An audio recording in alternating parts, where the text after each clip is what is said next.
మనం నేర్చుకునే వాడు సెవెంతేనా ఫస్ట్ ఏంటిది నాన్న సెకండ్ ఏంటి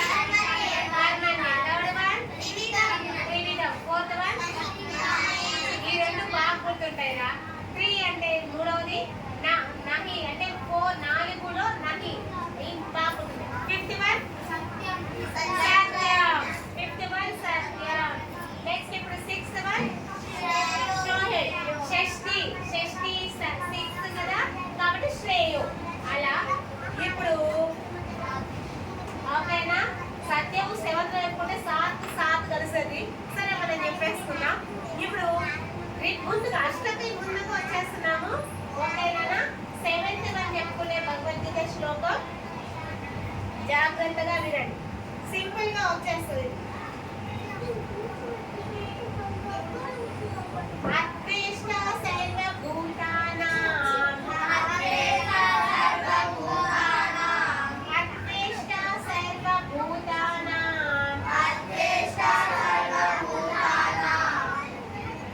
మైత్రః కరుణ ఏవ చ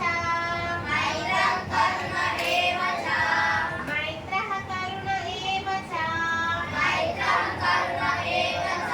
నిర్మమో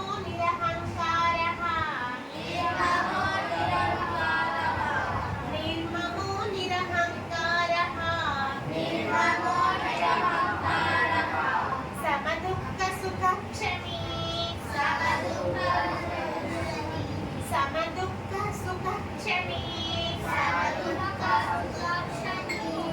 అద్వేష్ట సర్వభూతానాం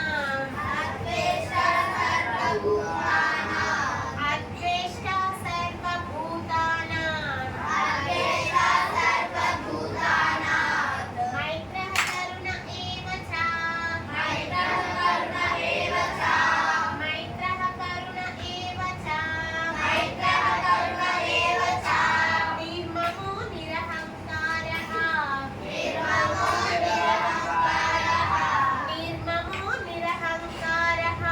నిర్మమో నిరహంకారః సమదుఃఖ సుఖ క్షమీ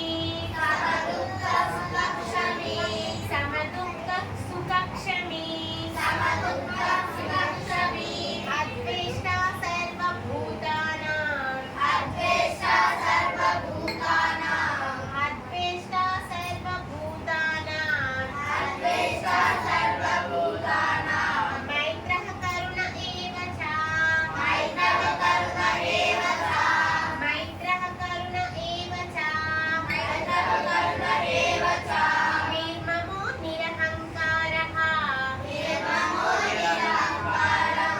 నిర్మమో నిరహంకారః సమదుఃఖ సుఖ క్షమీ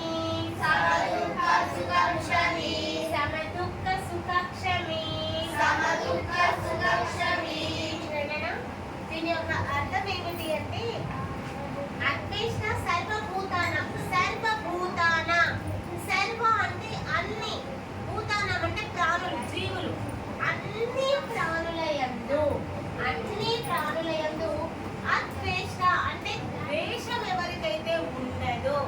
అంటే ఒకరినొకరు ద్వేషించుకోవడం తిట్టుకోవడం పిచ్చి మాటలు అనుకోవడం ఎవరికైతే అన్ని ఒకరితో ఒకరని కాదు అన్ని ప్రాణులయందు ఎవరికైతే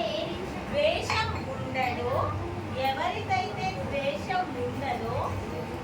అలాగే మైత్రః కరుణ ఏవ చ ప్రతి ప్రాణియందు స్నేహంగా ఉండడం ప్రేమగా కరుణగా ఉండగలిగే వాళ్ళు ఎవరైతే ఉంటారో ప్రతి ప్రాణి మీరు వ్యక్తులని చెప్పట్లేదు ప్రాణులు అంటే మనం కూడా ప్రాణులమే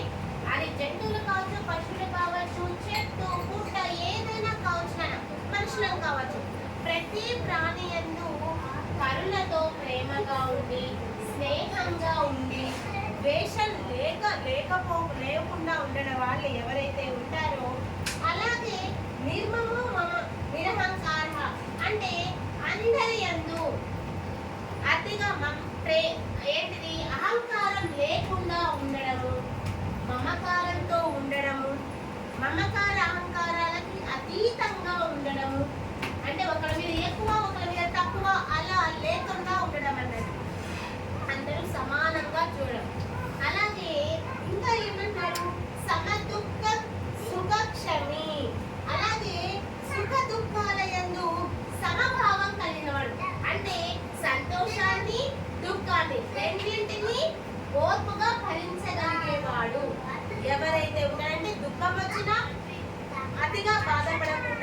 సుఖం కలిగిన అతిగా ఏంటి అబ్బా అది ఇది అనేసి ఉప్పొంగిపోకుండా ఎవరైతే రెండింటిని ఈక్వల్ గా చూసుకుంటారో అలాంటి వాళ్ళు అత్యంత ఓర్పు కలిగిన వాళ్ళు అనేసి ఈ శ్లోకం యొక్క అర్థమైన. అలాగే ఎవరినైనా ద్వేషించినా అంటే ఎవరినైనా పిచ్చి మాటలన్నా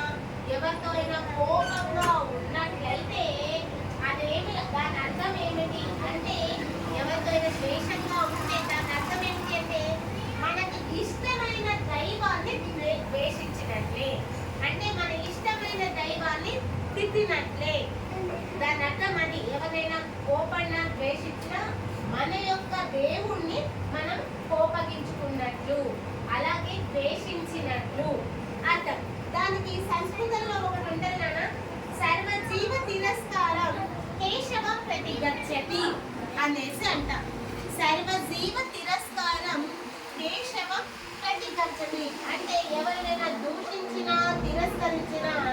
అది మీకు ఇష్టమైన దైవాన్ని దేవుణ్ణి దూషించినట్లు తిరస్కరించినట్లు అంటే వద్దనుకున్నట్లు. దాని అర్థం అది. ఈ శ్లోకం యొక్క మొత్తం అర్థం ఏమిటి అంటే మనం ఎవరిని పిచ్చి మాటలు అనడము తిట్టడం చేయకూడదు. అలా చేస్తే మనకి ఇష్టమైన దైవాన్ని, మీకు ఇష్టమైన కృష్ణుడు కావచ్చు, రాముడు కావచ్చు, సాయిబాబా కావచ్చు, మీకు ఎవరి ఇష్టమైతే వారి శివుడు కావచ్చు, వెంకటేశ్వర స్వామి కావచ్చు, ఎవరికి ఇష్టమైతే వాళ్ళ దేవుణ్ణి తిట్టినట్లు అవుతుంది. అందరితో ప్రేమగా ఉండండి, అందరితో కరుణగా ఉండండి, అందరితో స్నేహం చేయండి. అలాగే అహంకార మమకారాలని అతీతంగా ఉంటూ సుఖాన్ని దుఃఖాన్ని ఈక్వల్ గా తీసుకున్న వాళ్ళు ఎవరైతే ఉంటారో వాళ్ళు అత్యంత ఓర్పు కలిగిన వాళ్ళు అని ఈ శ్లోకం యొక్క అర్థం. ఇప్పుడు అర్థం తెలిసింది కాబట్టి